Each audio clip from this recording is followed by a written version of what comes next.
natin ng earthquake ay isa sa mga pinakadelikadong disaster na dumadating sa ating bansa. Kaya narito ang safety tips para maisalba ang ating buhay kung sakaling mang magkalindot. Tip number 1. Don't panic.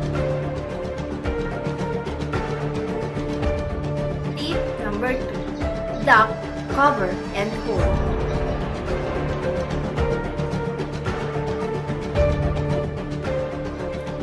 Tip number 3. Find a way out.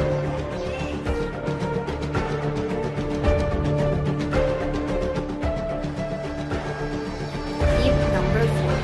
Stay away from buildings.